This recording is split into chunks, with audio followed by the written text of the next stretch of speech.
Nous sommes toujours le dimanche 15 septembre, il est près de 1 heure du matin. Je vais revenir sur la question de l'analogie en astrologie, car je crois qu'on a commis beaucoup de contresens concernant la genèse du savoir astrologique, en ne comprenant pas la part de l'analogie. Alors je sais qu'on parle beaucoup de l'analogie en astrologie, mais finalement, bizarrement, j'ai l'impression qu'on ne maîtrise pas vraiment le sujet. Qu'est-ce que c'est que la démarche analogique?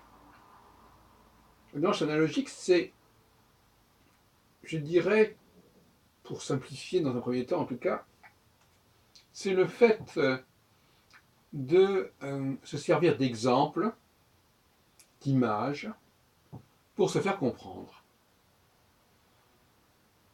Il pourrait parler d'allégorie aussi, d'une certaine manière.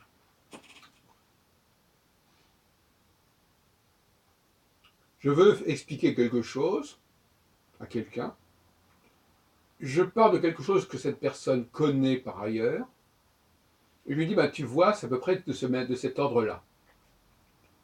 Ce n'est qu'une comparaison. Il y a d'ailleurs un adage qui dit en français, comparaison n'est pas raison. Et j'ai l'impression qu'il y a une sorte de dérive intellectuelle en astrologie qui consiste à ne pas faire la part de l'analogie et à prendre les choses au premier degré.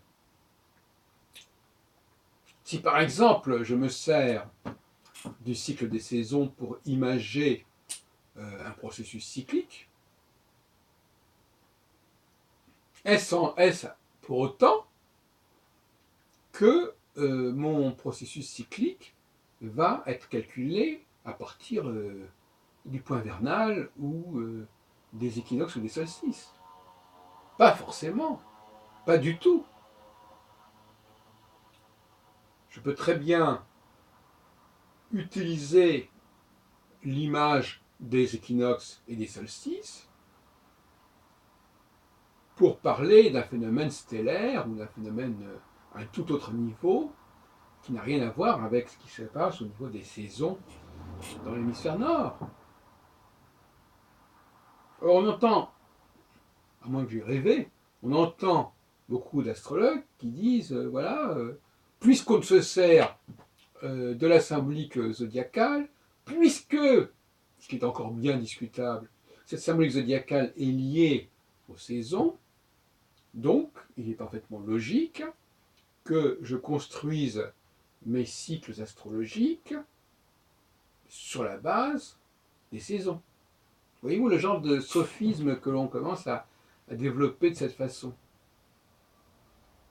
On arrive aussi à des aberrations.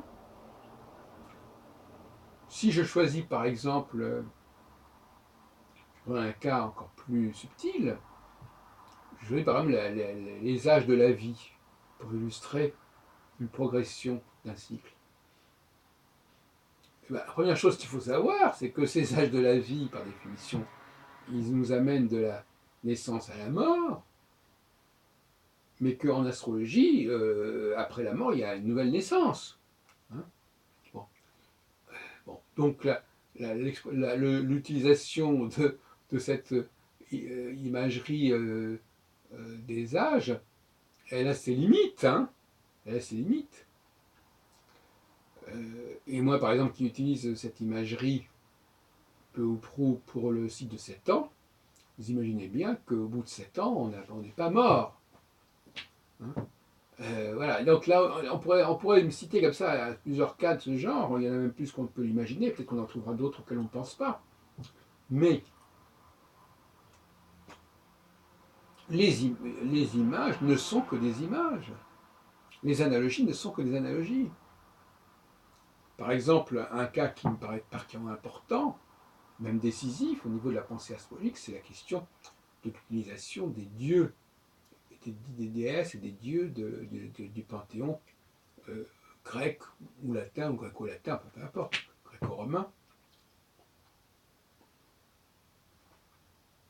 Manilius a bien montré dans son Astronomicon du 1er siècle, donc un peu avant Ptolémée, qu'on pouvait très bien utiliser toutes sortes de dieux pour qualifier la marche des planètes à travers l'écliptique, et pas forcément d'ailleurs par rapport au zodiaque au sens du symbolisme zodiacal, mais simplement l'écliptique avec un point de départ et une sorte d'ouroboros,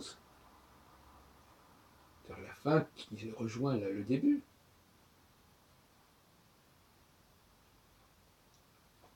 Alors ensuite, parce qu'on a eu le malheur d'employer telle et telle divinité, et que par ailleurs, les astronomes ont cru être bien inspirés en utilisant certaines des divinités que les astrologues mettaient en avant pour baptiser les planètes du système solaire, on nous dit, si vous utilisez des références aux divinités, vous devez utiliser les planètes. Encore une fois, on est piégé.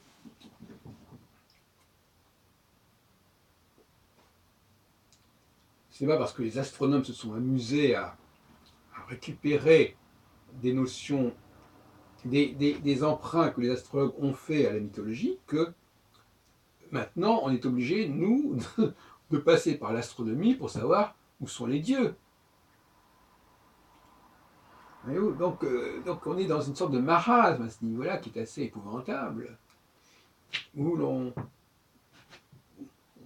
on prend les allégories, on prend les analogies au premier degré, et c'est tout à fait fâcheux pour l'astrologie, et ça a des natures surtout, n'est-ce pas? Ça paraît assez évident. Le point de départ analogique. Alors qu'est-ce qui reste de l'analogie en astrologie au bout du compte? Qu'est-ce qu'il faut prendre au premier degré? Rien. Les analogies, ce sont des... Par définition, ce qui est une analogie, ce sont des analogies. C'est-à-dire qu'on peut prendre telle image, on peut en prendre une autre. Donc elles sont interchangeables. Elles sont plurielles, ces analogies. Il n'y a donc aucune raison de se polariser dessus.